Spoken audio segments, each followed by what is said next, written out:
The crack of Jessica's palm against my cheek echoed through LAX Terminal 4 like a gunshot. 200 strangers froze mid-stride, their conversations dying as phones lifted to capture the moment. The metallic taste of blood filled my mouth as my vision blurred, not from tears, but from the stunning realization that my parents were rushing toward us to blame me, not comfort me.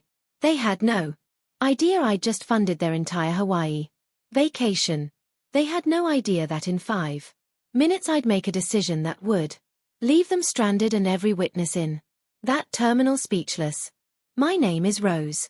I'm 28 and I'm a marketing analyst who spent most of her life being invisible. This is the story of how I finally made them see me. Growing up in our Beverly Hills house, roles were carved in stone. Jessica was the spark, dramatic, emotional, the daughter who could make my parents laugh with a single eye roll. I was the foundation, steady, reliable, the one who fixed problems without being asked. When Jessica cried, I dried her tears. When she messed up, I cleaned up. When anything needed to be done, they didn't even look at Jessica. They turned to me with that expectant smile, the one that said, Rose will handle it. I told myself it was love. But somewhere around year 25 of being the invisible daughter, the cracks started showing. 3 months ago, over Sunday dinner, Jessica clinked her champagne glass and announced, I'm treating everyone to Hawaii. Mom gasped like she'd won the lottery. Dad immediately called his golf buddy to brag about his generous daughter.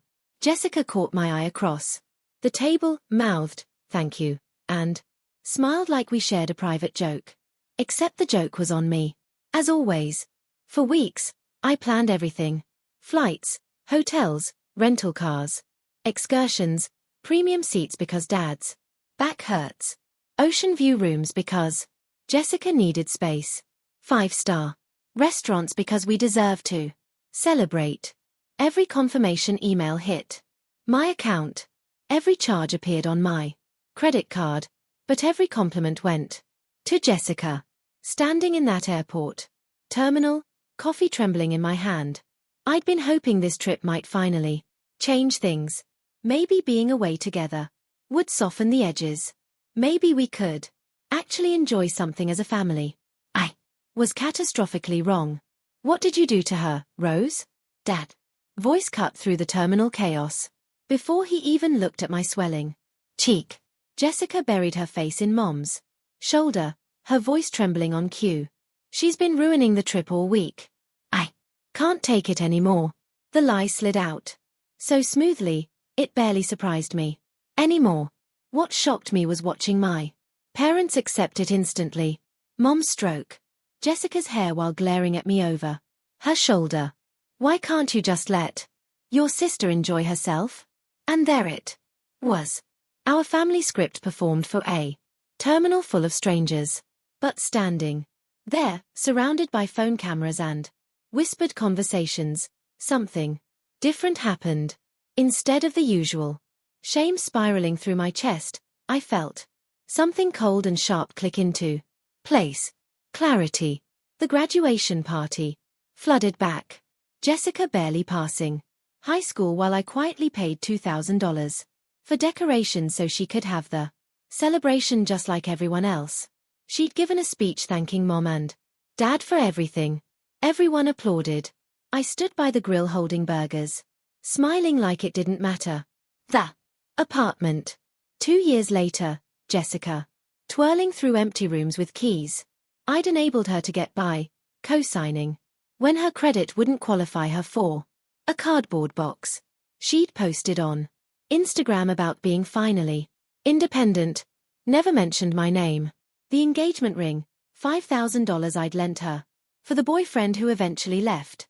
She kept the ring, never paid me back, never even brought it up again. That relationship ended 8 months ago when he finally saw through her act. But she still wears the ring on her right hand, like a trophy. And this moment, this public humiliation in front of 200 strangers, All because I'd quietly funded another family memory that Jessica would claim as her gift. Apologize, Dad commanded, stepping between us like a referee. Do it properly. My cheek throbbed, but I swallowed the familiar response. I didn't do anything. Rose. His voice dropped to that disappointed tone he'd perfected over 28 years. You made your sister cry. Fix it. I looked at Jessica. Mascara perfectly stray like she'd practiced, and felt that cold clarity sharpen into something diamond hard. Nothing I'd done for 3 decades had ever balanced the scale. Not the money, not the silence, not the endless fixing. And if I kept playing their script, I would disappear completely.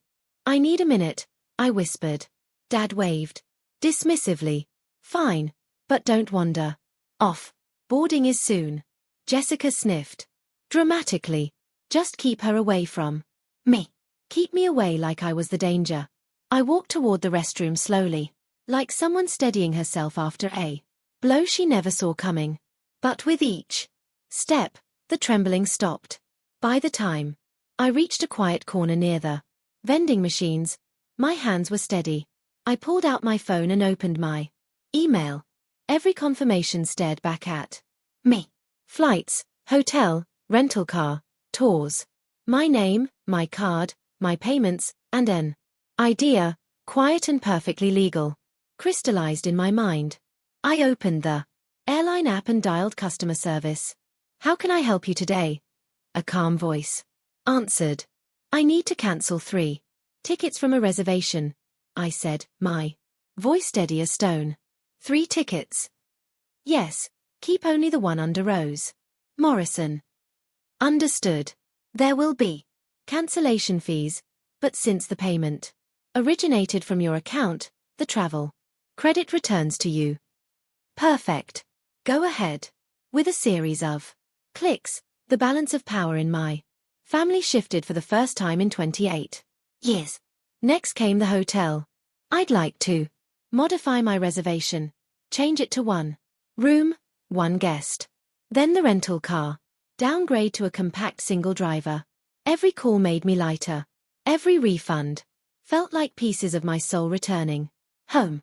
When I walked back toward gate 76, my family looked peaceful. Jessica scrolling her phone. Mom organizing her purse. Dad reading news. They'd already forgotten the storm they'd created. I stepped into their line of vision. I'm heading to my gate now. Mom looked confused. This is your gate. Not anymore. Jessica's eyes narrowed. What are you talking about? You're not going to Hawaii? I said simply. Jessica laughed sharp and disbelieving. Stop being dramatic, Rose. I turned my phone screen toward them, showing the cancellation confirmation. I cancelled your tickets, all 3 of them. The silence was immediate and total. Dad shot up. You what? Jessica snatched my phone, reading the confirmation like it was written in hieroglyphics. No, no, no. This isn't. Why would you do this? I booked this trip. You didn't, I said quietly. I did. Every part of it. Mom's voice trembled. Rose, this isn't funny. Check with the airline. If you don't believe me.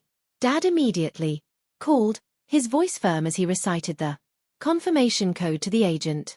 Jessica hovered beside him, shaking her head, muttering, she's lying. But when the agent confirmed only 1 remaining passenger, me, Jessica's face collapsed. Dad lowered the phone slowly. How could you do this to us? I looked at him, really looked, and asked back, how many times have you watched her lie and blamed me for it? How many times have you praised her for things I paid for? How many times have you asked me to stay quiet to keep the peace? We didn't mean, Mom started. Yes, you did, I interrupted. You believed her. Without question. You didn't even look at my face after she hit me.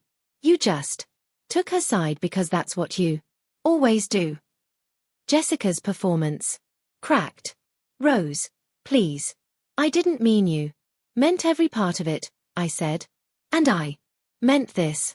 I showed them the hotel refund, the rental modification, the tour cancellations, their vacation. Dissolving one confirmation at a time. Dad's face went red. You think this makes you the hero? No, I answered. It makes me free.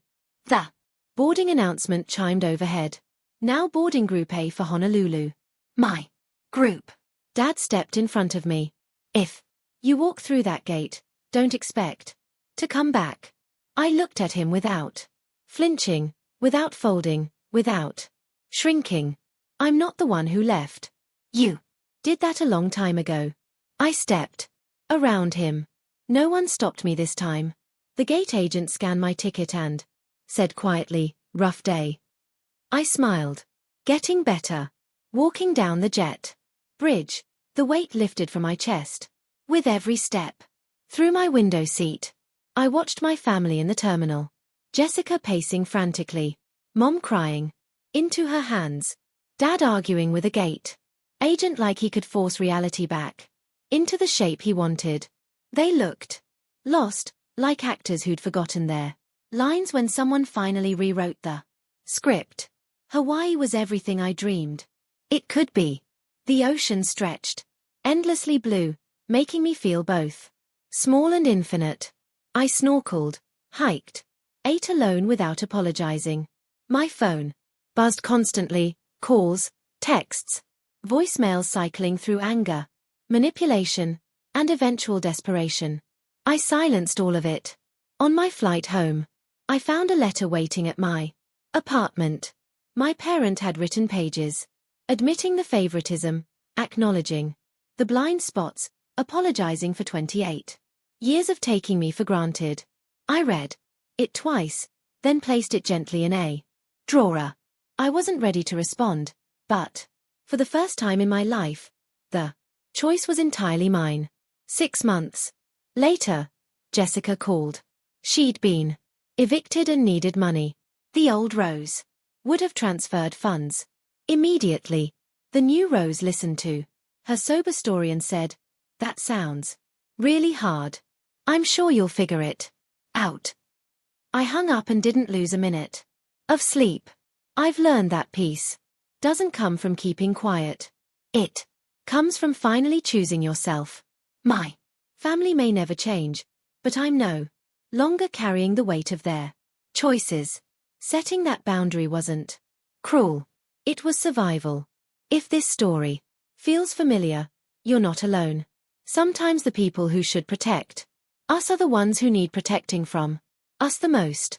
Tell me in the comments where you're watching from. And if you want more real family stories like this, hit subscribe so you never miss the next one. Before you go, here's a quick bonus for sticking around. If you love learning and growing like I do, you need to try audiobooks. I've got an exclusive deal with Audible. Your first month is completely free. That's access to over 500,000 titles, zero cost to you. All the details are waiting in the description. Don't miss this one.